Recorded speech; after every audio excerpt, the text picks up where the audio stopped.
Você já imaginou ser arrancado do único lugar no mundo que você conhece, sem ter para onde ir, apenas porque a ganância de um homem poderoso decidiu que a sua história não valia nada? Há segredos que as terras áridas do interior de Pernambuco guardam sob o solo rachado, mas nenhum deles se compara à impressionante reviravolta que o Vale do Rio dos Ventos presenciou quando a própria natureza decidiu cobrar uma dívida de injustiça que durava mais de 60 anos. Samuel era um trabalhador rural de 65 anos de idade, um homem de mãos calejadas pela foice e pele profundamente castigada pelo sol implacável do sertão, que trazia nos olhos a resiliência e a dignidade de quem passou a vida inteira cultivando a terra com respeito e honestidade. Ele liderava uma pequena comunidade de agricultores familiares e cortadores tradicionais que residiam em um vilarejo humilde cercado pelas imensas plantações de cana-de-açúcar da poderosa usina Santa Maria. O mormaço da tarde pernambucana pesava sobre o vale de forma sufocante, mas a verdadeira e mais terrível opressão que esmagava o peito daqueles moradores vinha de dentro do moderno casarão de vidro e concreto onde despachava o atual proprietário do Império Açucareiro,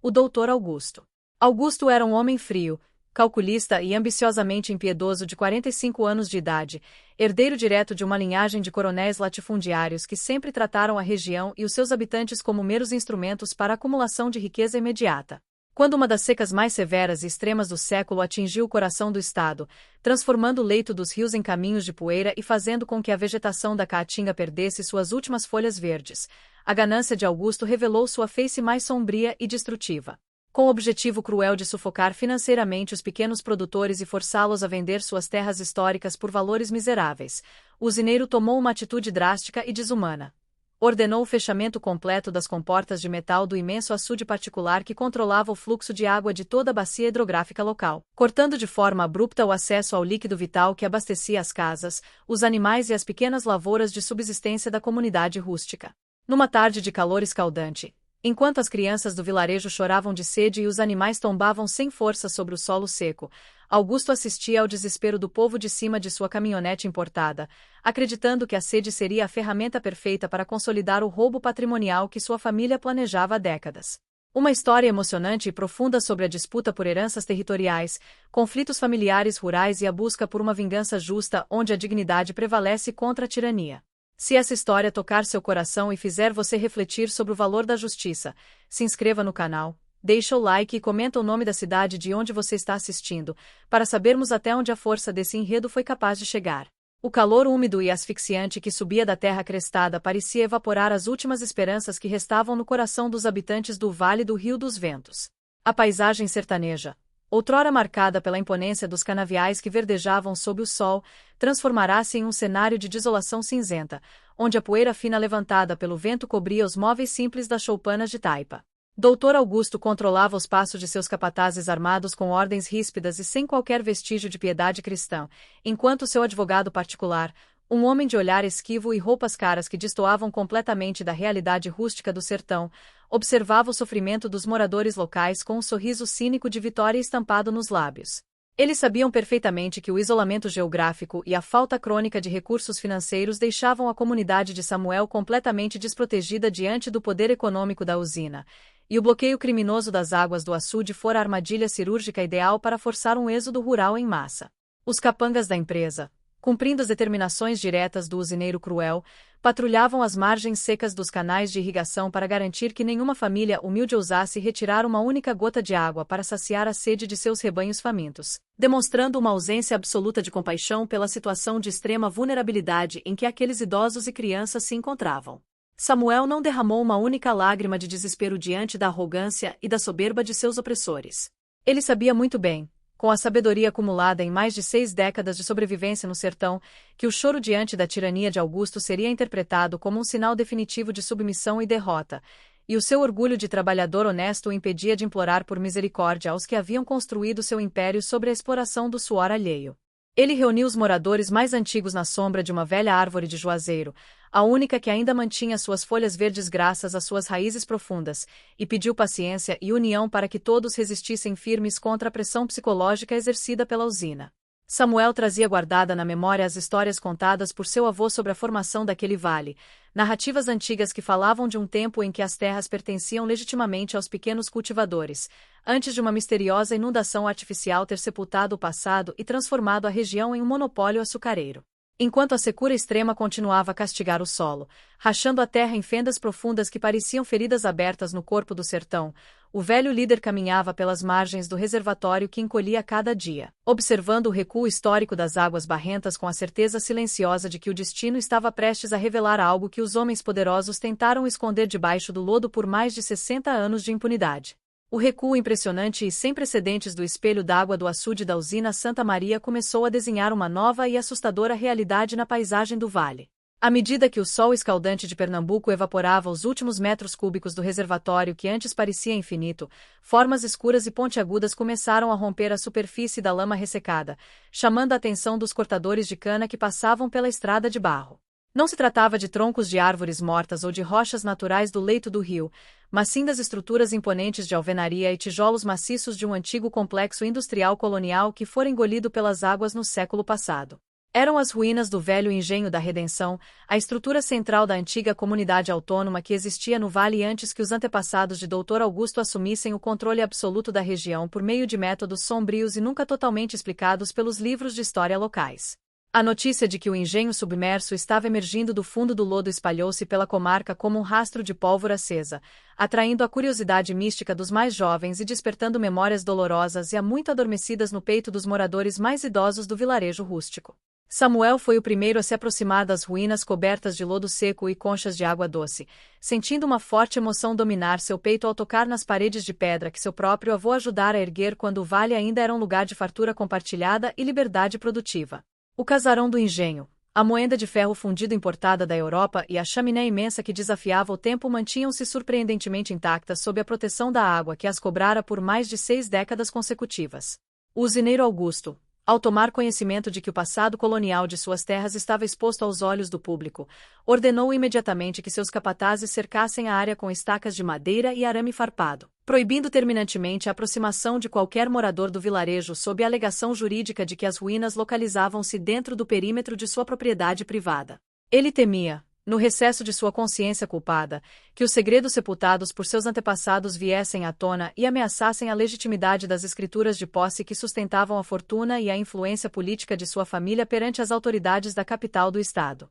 No entanto, a proibição autoritária e violenta imposta pelo Dr. Augusto não foi capaz de frear a determinação inabalável de Samuel e dos trabalhadores mais jovens da comunidade, que viam naquelas ruínas históricas a chave para desvendar o mistério que envolveu a ruína de seus antepassados. Aproveitando-se do mormaço denso e da escuridão de uma noite sem lua, quando os capatazes da usina relaxavam a vigilância devido ao cansaço do labor diário sob o sol escaldante, o velho líder guiou um pequeno grupo de moradores rústicos até o coração do engenho submerso que emergira da lama. Munidos de lanternas antigas, cordas e ferramentas manuais de escavação, eles adentraram com extrema cautela nos salões escuros e úmidos do antigo casarão colonial, cujas paredes de adobe ainda cheiravam ao lodo do rio e ao melaço de cana petrificado pelo tempo. A atmosfera no interior da estrutura esquecida era pesada e solene, como se as próprias paredes de pedra estivessem clamando por justiça histórica após décadas de silêncio forçado debaixo d'água. Foi no recesso do antigo escritório do mestre de açúcar,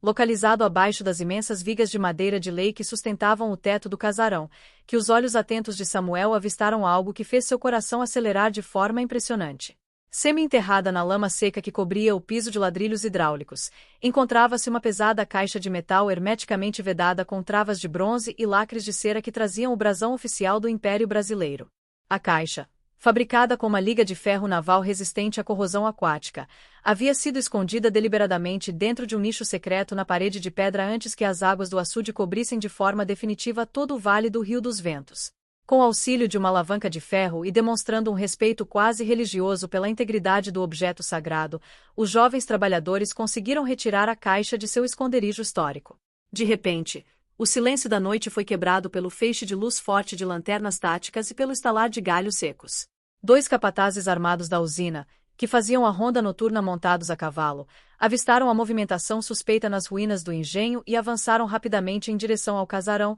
gritando ameaças e ordenando que todos largassem as ferramentas e se deitassem no chão. Os jovens agricultores travaram de medo, sabendo da fama de violentos daqueles capangas, mas Samuel manteve a calma e ordenou em voz baixa que o grupo protegesse a caixa a qualquer custo. Usando o conhecimento profundo que tinha daquelas ruínas escuras, o velho líder guiou os jovens por uma passagem interna nos fundos da moenda velha, despistando os perseguidores na penumbra antes que os cavalos pudessem cercá-los. O grupo correu a pé cruzando os canaviais secos e conseguiu transportar o artefato em segredo absoluto até o interior seguro da capela rústica do vilarejo, trancando as portas pesadas de madeira para que pudessem examinar o conteúdo longe dos olhos vigilantes do Império Açucareiro. Ao romperem os lacres de bronze com o auxílio de ferramentas de precisão sob a luz trêmula das velas da capela, Samuel e os moradores idosos depararam-se com um tesouro documental de valor inestimável e impacto jurídico devastador para todo o agronegócio da região. Protegidos por camadas de tecidos impermeáveis e folhas de cera vegetal, os papéis originais mantinham-se perfeitamente preservados, com as tintas pretas das escrituras mantendo a legibilidade absoluta mesmo após 60 anos de submersão contínua. Tratava-se do testamento oficial e das escrituras reais de doação emitidas pelo antigo proprietário legítimo das terras do Vale, documentos devidamente registrados nos cartórios imperiais da capital que comprovavam que a totalidade daquelas terras produtivas pertencia por direito de sangue e de esforço às famílias dos antigos cortadores e lavradores tradicionais que fundaram o vilarejo, e não à linhagem de coronéis que hoje controlava a usina Santa Maria. O documento revelava ainda que o avô de Dr. Augusto havia forjado uma falsa dívida hipotecária no século passado, para pagar as provas do roubo patrimonial e expulsar os moradores legítimos sem deixar vestígios legais, ordenara a inundação criminosa e deliberada de todo o vale por meio da construção fraudulenta do açude particular que afogou o velho engenho da Redenção. A descoberta da farsa histórica e dos crimes ambientais e patrimoniais praticados pelos antepassados do usineiro caiu como uma verdadeira bomba jurídica sobre a comarca do interior de Pernambuco. Samuel, agindo com extrema inteligência técnica e amparado por advogados de direitos agrários vinculados a federações de trabalhadores rurais que ele contatou secretamente na capital do estado, providenciou a realização de cópias autenticadas de todos os documentos encontrados na caixa de metal, protocolando uma imensa ação judicial de nulidade de propriedade e reintegração de posse coletiva contra a administração da usina. Sabendo que o poder econômico de Augusto tentaria corromper a estrutura local, a equipe jurídica do vilarejo montou um cerco estratégico nos tribunais da capital, antecipando-se a qualquer tentativa de manobra cartorial. Eles protocolaram o caso diretamente na Corregedoria Geral, anexando laudos periciais que comprovavam a autenticidade dos papéis do engenho. Dr. Augusto, ao ser formalmente notificado pelo oficial de justiça em seu luxuoso escritório de vidro, entrou em um estado de completo pavor e negação psicológica, tentando utilizar sua imensa influência política e seus recursos financeiros para subornar os magistrados da comarca e travar o andamento do processo nos tribunais superiores da capital. O usineiro chegou a contratar escritórios de advocacia caríssimos para tentar emitir liminares de reintegração de posse contra o vilarejo, alegando que os documentos históricos haviam sido forjados pelos lavradores. No entanto, a estratégia de blindagem montada pelos advogados de Samuel funcionou perfeitamente. Cada recurso protelatório da usina era derrubado em poucas horas por provas físicas incontestáveis, e a robustez das certidões imperiais encontradas sob o lodo era tão absoluta e inquestionável que nenhuma autoridade judicial ousou arquivar o caso que já começava a estampar as primeiras páginas dos jornais de circulação nacional. Se você está gostando dessa história cheia de reviravoltas, mistérios familiares rurais e a busca pela verdade no sertão, se inscreva no canal e comenta aqui embaixo de qual cidade você está assistindo. Vamos ver juntos até onde essa narrativa épica de superação e direito de sangue chegou. Enquanto o processo judicial avançava a passos largos nos tribunais, desmoronando a legitimidade jurídica do império de papel construído pela família de Augusto, a situação financeira da usina Santa Maria mergulhou em uma crise sem precedentes históricos. A revelação pública de que a empresa havia sido fundada sobre um crime de roubo de terras e inundação criminosa provocou o cancelamento imediato de contratos milionários de fornecimento de açúcar que a usina mantinha com grandes indústrias de alimentos e redes de supermercados nacionais, que não queriam ter suas marcas associadas a escândalos de violação de direitos humanos e crimes ambientais no sertão. Os bancos nacionais bloquearam as linhas de crédito e os financiamentos agrícolas que sustentavam o capital de giro da empresa, deixando o usineiro completamente insolvente e incapaz de pagar os salários dos próprios capatazes e funcionários operários que começaram a abandonar os postos de vigilância ao redor do açude, deixando a propriedade vulnerável e sem o suporte operacional que sustentava a tirania do Dr. Augusto. A sentença definitiva do Tribunal de Justiça do Estado foi proferida em uma manhã de mormaço intenso, sendo considerada um marco histórico para o direito agrário de todo o país. O juiz relator do processo, baseando-se na autenticidade inquestionável das escrituras reais encontradas na caixa de metal do velho engenho da Redenção, declarou a nulidade absoluta de todas as propriedades e registros cartoriais forjados em nome da família de Augusto, determinando a emissão de posse imediata e irrecorrível de todo o Vale do Rio dos Ventos em favor da comunidade de trabalhadores rurais liderada por Samuel. O veredito judicial ordenava ainda que a usina pagasse uma indenização bilionária por danos morais, materiais e ambientais coletivos causados ao longo de 6 décadas de exploração ilegal e bloqueio criminoso dos recursos hídricos da região, uma penalidade financeira que consolidou a falência completa e irreversível de todo o grupo empresarial do usineiro. No dia oficialmente marcado pelas autoridades judiciais para o cumprimento do mandado de posse e para a retirada da administração da usina, o pátio de asfalto em frente ao casarão moderno da empresa foi tomado por uma multidão imensa e pacífica de moradores locais, agricultores familiares de municípios vizinhos e líderes de movimentos sociais rurais. Todos queriam testemunhar com os próprios olhos o momento exato em que a tirania daria lugar ao triunfo da verdadeira justiça poética sobre as terras de Pernambuco. Dr. Augusto surgiu na porta de vidro de seu escritório de terno escuro, mas sem a postura soberba e o olhar altivo de outrora. Suas feições estavam profundamente abatidas, marcadas pelo pânico da ruína financeira total e pela humilhação pública de ver seu império desmoronar diante do povo rústico que ele sempre desprezara e tratara com violência psicológica. Ele aguardava a chegada dos oficiais de justiça acompanhado apenas por seu advogado, que agora mantinha os olhos fixos no chão em completo silêncio de derrota.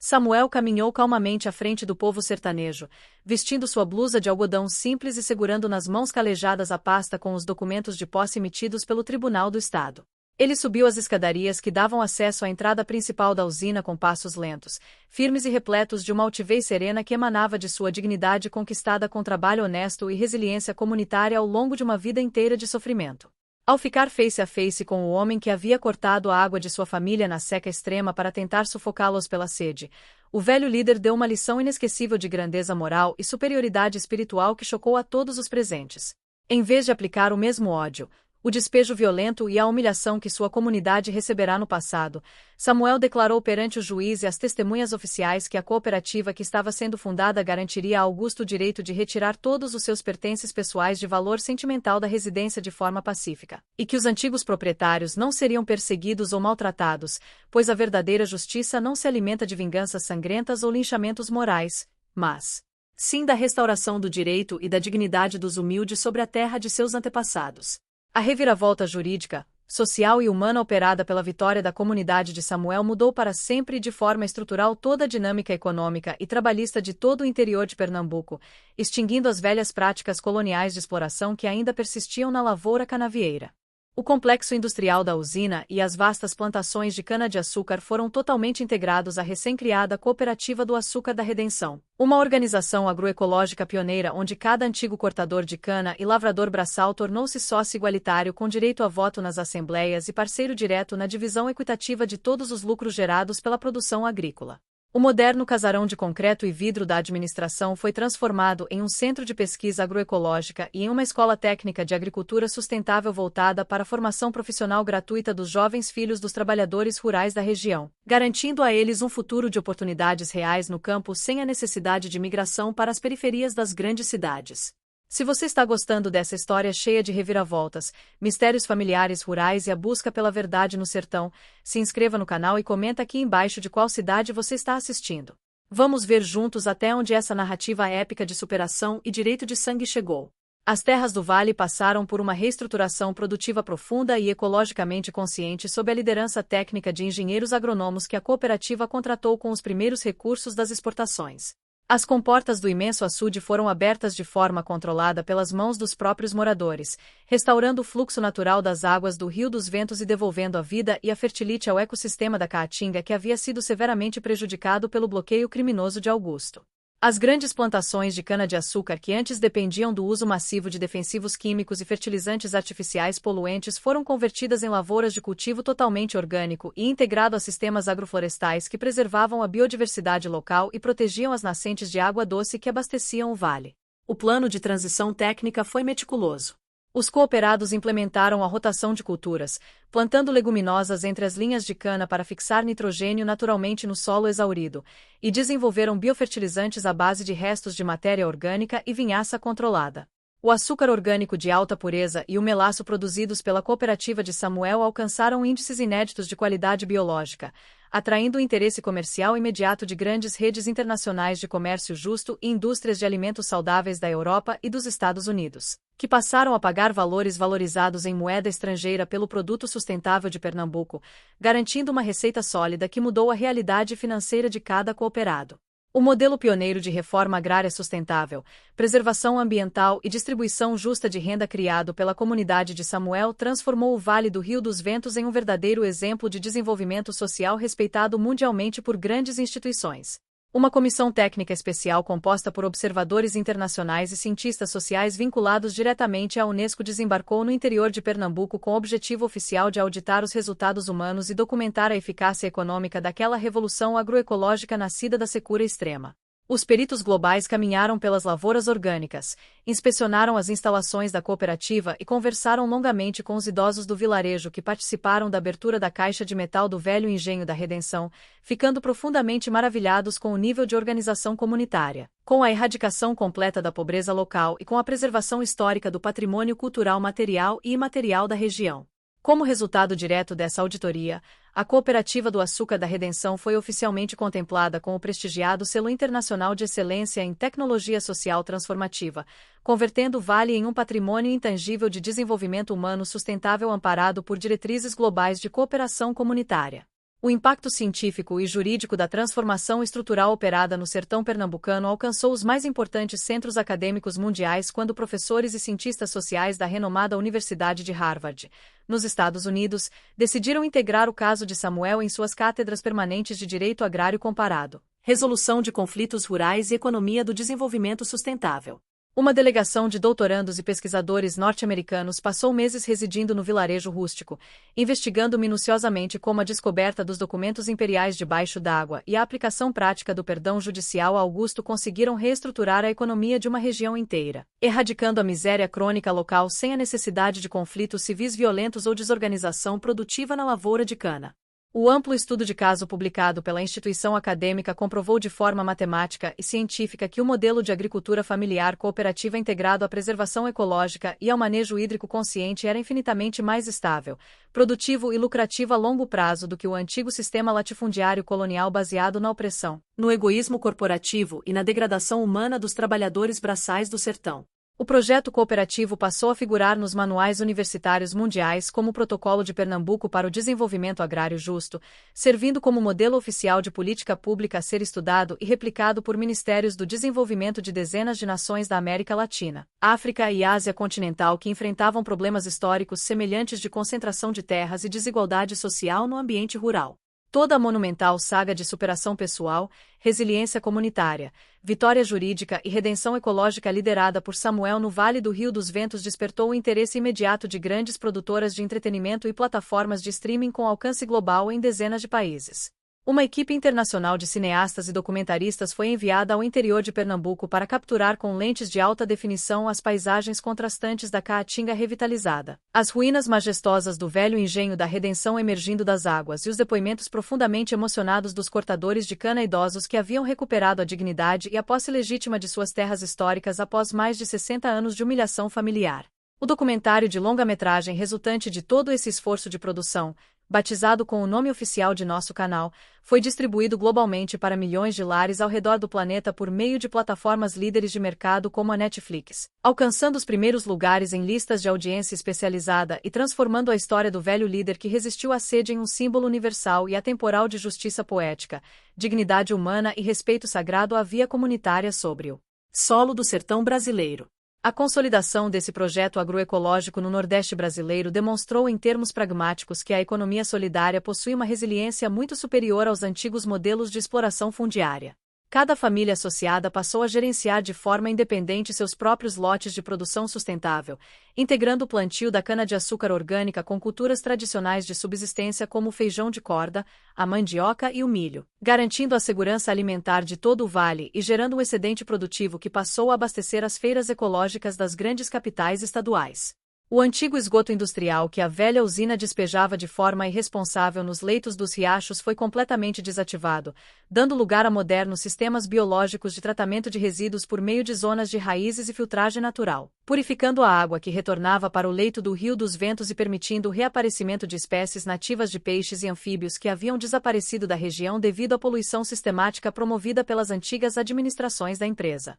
O legado de honestidade, amor à terra e cooperação deixado pelos antepassados de Samuel estava agora definitivamente imortalizado na memória do mundo inteiro, provando de forma cabal e incontestável para todas as gerações presentes e futuras que o verdadeiro e mais valioso valor de uma herança familiar não se mede pelo ouro acumulado pela ganância e pela soberba dos homens poderosos, mas sim pela fartura compartilhada, pela paz duradoura e pela justiça social garantidas para toda a comunidade. Sobre o solo sagrado do nosso país. E na próxima semana, vamos contar uma outra história emocionante e profunda sobre conflitos familiares rurais, disputas por heranças e direito de sangue no interior do nosso país, trazendo novas narrativas épicas de superação e cooperação que mudam destinos através das gerações.